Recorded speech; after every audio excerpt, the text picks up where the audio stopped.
こんにちは、オートウエストエンドです。今回はご覧のように BMW X5 のマフラーを磨いていきたいと思います。少ないツールで結構綺麗になりますので、よければ参考にしてみてください。先日、マザーズというブランドのメタルコンパウンドを買いました。そしてそれでマフラーを1回磨く動画を上げました。もうとりあえずそれだけでどこまで落ちるのかというところを検証したんですが、薄い汚れというのは落ちたんですが、こびりついた焼き付きのようなそういった汚れは落ちずというところで終わっていました。それからまたしばらく経ちまして、この汚れ気になっていましたので、今回はサンドペーパーなどを使って落としていきたいと思います。このマフラーの外側の表面、結構ホコリとか砂のような汚れがありますが、これは最近ここ1週間ぐらいですね。ここバンクーバーでは山火事の灰がもう空気中に舞っていまして、結構もう空も霞んで大変な状態になっております。はい。ということで、今回使う道具ですね。そこまで多くはありません。マイクロファイバータオル、綺麗なもの。そしてショップタオル。そしてこのサンドペーパーですね。今回は400番、そして1000番ですね。その2種類を使っていきたいと思います。隣にあるこちらは以前紹介しましたマザーズのメタルコンパウンド、ピカールとかそういったラビングコンパウンドと同じようなものになります。そして水をかけるための霧吹きと手を汚さないためのグローブという感じですね。はい。それではとりあえずホコリがありますので、それを落として、それで内側の汚れを落として、焼き付きをね落としていきたいと思います。ちなみにこのマフラーの外側はクロームメッキがしてありまして、で内側はステンレスのむき出しの状態と。そしてこのメタルコンパウンドなんですが、クロームには使ってはいけないとありました。以前動画内でも、ダメ元で試しましたが、特に何もクロームメッキには変わらず効果がなかったということで、内側のステンレスだけを試しました。はい、クローム自体はまあまあ輝きもあります。ただこの飛び石とかいろいろこすった跡がありますね。それはこのメッキの傷に対してはもうどうしようもないのかなという感じはあります。はい。そしてこの内側のステンレスの部分、ここを今回汚れをね落としていきたいと。結構汚れてますもんね。はい。で前回のコンパウンドでは今結構輝いている部分もあると思います。ここは薄い汚れがあり、それはコンパウンドだけで落とすことができました。それでは400番から順番に使っていきたいと思います。このサンドペーパーは eBay か AliExpress で結構いろいろ種類がある400番から3000番ぐらいまで各 2,3 枚だったでしょうか。そのセットで購入しました。順番に細かく刻んで使っていけばいい仕上がりになるのかなと思いますが、今回はとりあえず400番と1000番でどれだけ落ちるのかというところを皆さんとシェアしていきたいと思います。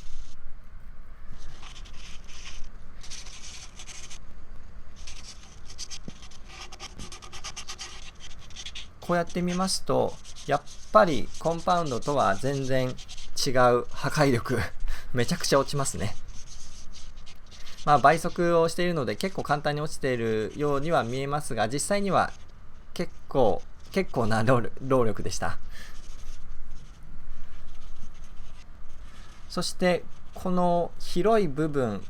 は結構割と簡単に落とせるんですが、この縁の部分ですね、そこの間が段差になっていまして、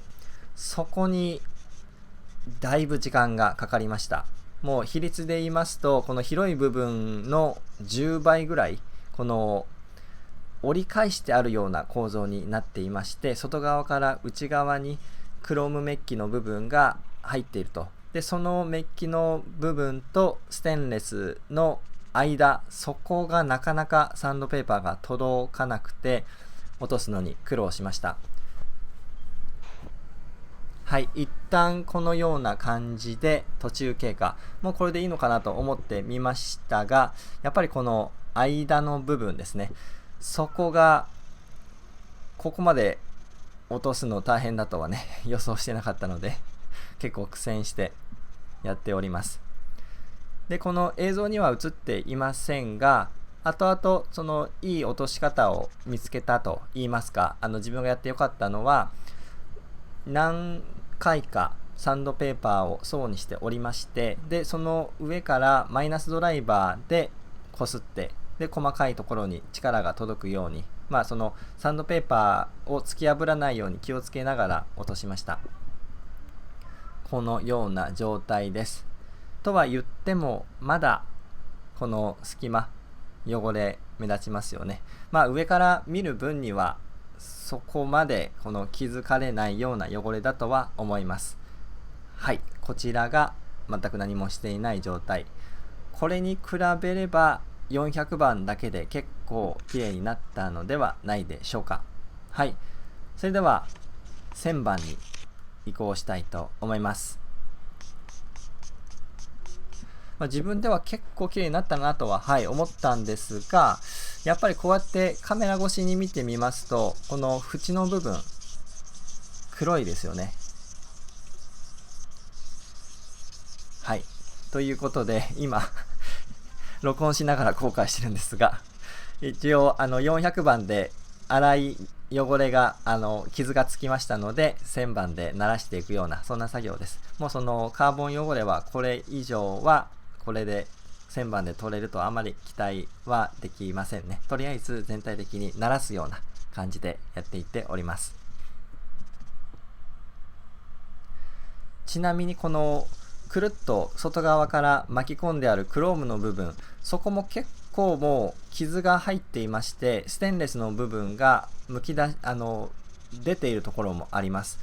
で最初はサンドペーパーでなるべくクロームのところは触らないようにしていたんですが、この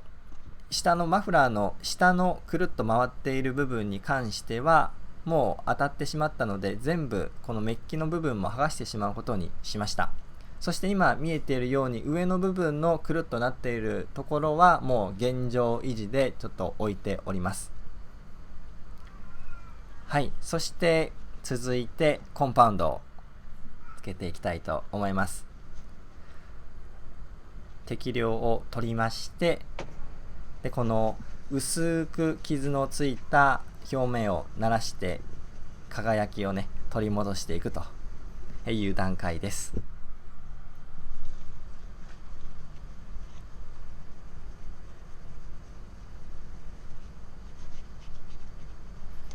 こすりまして、そしてこのショップタオルのこのこすっているものが黒くなればちゃんと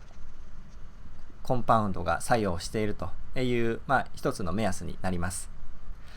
そしてここで画面の左上ご覧いただきますと、僕このコンパウンドの容器をバンパーの上に置いてやっていたんですね。そうしましたら案の定落ちまして、もうね大惨事なんということがね起きてしまったんでしょう。予想はできたと思いますが、はい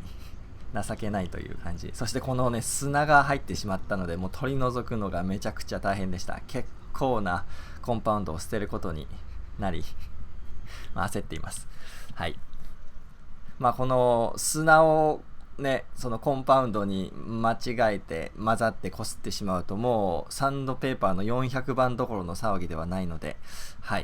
これはもうただ単のボンミスでございました。そしてこの今ショップタオルを使ってコンパウンドで磨いていますが、以前はマイクロファイバータオルで行っていました。ただこの終わった後にマイクロファイバータオルを洗うのが結構大変でしたので、ショップタオルでやっております。そして容器の説明をもう一度確認しまして、このコンパウンド磨きが終わりましたら、乾いたマイクロファイバータオルでバフがけをしていくということでしたので磨いております。こうやって映像を見ていますと、みるみる輝きが出ているのがわかると思います。はい。そしてこちらが作業終了後のマフラー。綺麗になりましたよね。気になる点としましては、上のクロームが巻き込んでいる部分、もうメッキがだいぶ剥がれているので、ここももういっそのこと、ラインを決めてサンドペーパーでやってしまうのもいいのかなと思いました。そしてこの巻き込んでいる部分とステンレスの境目、ここはまだ残っていますね。さらに30分ぐらい400番で磨かないと綺麗にならないのかなと。そしてこの上の部分の真ん中に入った筋、ここにも汚れが溜まっているので、ここも結構さらに根気詰めてやらないと落ちないなという印象でした。今回は上から見たところではこういったところ見えないので、自分としてはこのくらいにしようかなと。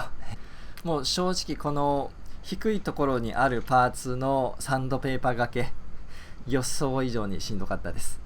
はい。そしてこちらが以前コンパウンドだけを使用して磨いたマフラーです。やっぱりこれと比べますとサンドペーパーの威力はすごいですね。見違えるように綺麗になったと思います。こちらの方ももう体力が尽きてしまいましたので、今後映像と音楽だけ、それでナレーションなしでおしゃれな感じの動画で上げたらいいなと思っております。ということで今回はサウンドペーパーが400番と1000番の2種類、そしてメタルコンパウンドでここまで綺麗になりました。当初はもっとこびりついた汚れ落とすの大変かなと思いましたが、時間は結構かかりましたが、ここまでこの少ない道具で綺麗になりましたので、よければ参考にしてみてください。おそらくサンドペーパー400番から600、800、1000とか1200、そして3000番までいきますと、より鏡面仕上げになるかと思います。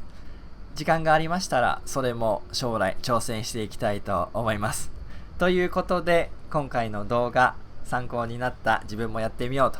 思っていただけましたら、いいねボタン、そして登録ボタンをお願いいたします。だんだんと綺麗になっている X5 ですが、まだまだ補修箇所ありますので、ぜひご期待ください。それでは今回も最後までご覧いただきありがとうございました。またお会いしましょう。